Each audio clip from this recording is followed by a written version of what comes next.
Hello there and welcome YouTube. I just want to say a few things before I start this video off, so I'm going to try and keep this introduction short. But I've been trying to stream the game recently, guys, as you know, and I've had a few problems. I had a Mentrix, one of my community members that a lot of people should be aware of, come down to meet me so I could stream the game live with you guys with Mentrix, a community member near me, inside the room so you could hear him as well, and that would have been absolutely great. We could have got the feedback, etc. But unfortunately, guys, he became quite ill and he's had to go to the hospital. I'm really worried, to be honest. I don't want to get into what's going on. It's personal, you know, I'd have to have his permission first, but it's not the best, and I'm really I'm worried. So if you guys could just show in the comments your support for him and stuff, it would be wonderful, because he is a fantastic person, a wonderful human. What coming out of my mouth? Is that better for you, fuckface? do that again. Do that again. So one more time. Come on.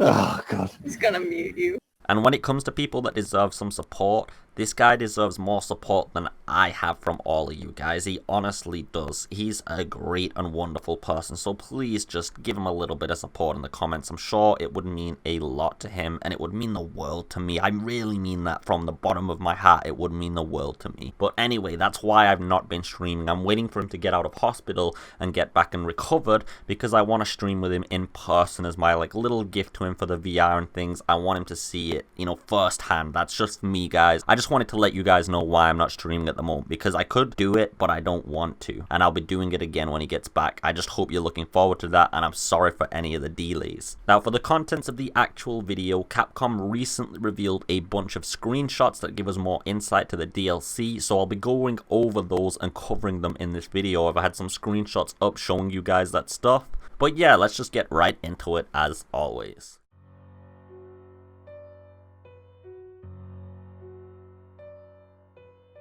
So the first screenshot I want to discuss is Jack's 55th birthday. As you can see here, this is going to be an extra game mode. This means it's going to be separate from the main game. You'll activate it from the main menu. Now, apparently, we're going to be feeding food to the titular character, so we're basically going to be having to feed Jack Baker in a race against the time, so there's going to be time constraints in this. And again, this is going to be separate from the story of the main game and the tapes, and it doesn't support PSVR. It looks like this is just going to be a comical DLC, to be honest. The other game mode I'm looking at is Ethan Must Die, so again, this is an extra game mode like Jack's 55th birthday. So as you can see in the bottom of the image, there is a lot more enemies than standard. This is going to be a very, very ramped up version of Madhouse mode. Apparently there's going to be extra locations to go through as well, not just added statistics, so it's going to add more to the story. I do think that means this again will not be canon, however, but I'm sure it'll revitalize the experience for everybody. It'll give us another playthrough to enjoy the game once again. And as I said, the locations are going to have some new elements thrown into them, with new areas to explore altogether, so I'm just looking forward to seeing where they really take us on this, and if there's any new endings or things that we can do because of that. One thing to note, however, that I apparently learned that I'm not very happy about is that Ethan Must Die, which as I said is a separate game mode from the main game, is not actually going to support PlayStation VR, and I'm quite unhappy they chose to go in that direction, and I now worry about the future of VR in the rest of the franchise.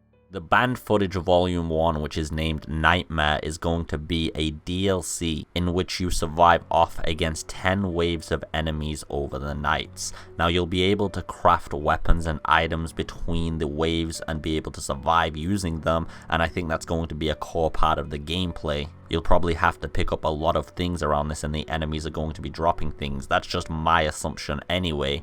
But yeah, this is going to be quite an interesting little side game to play. And it looks like the Molded are going to be the heavy main enemy of this. Bedroom's going to be an interesting DLC because we're going to be locked into a singular room during this playthrough. You're going to have to escape the room, however, the catch to this is that Marguerite's going to check on you every so often, and when this happens, you've always got to be in the bed, or else I assume you're going to lose. So yeah, it's going to be an interesting escape mechanic with a little bit of a gimmick for how you actually have to play it out.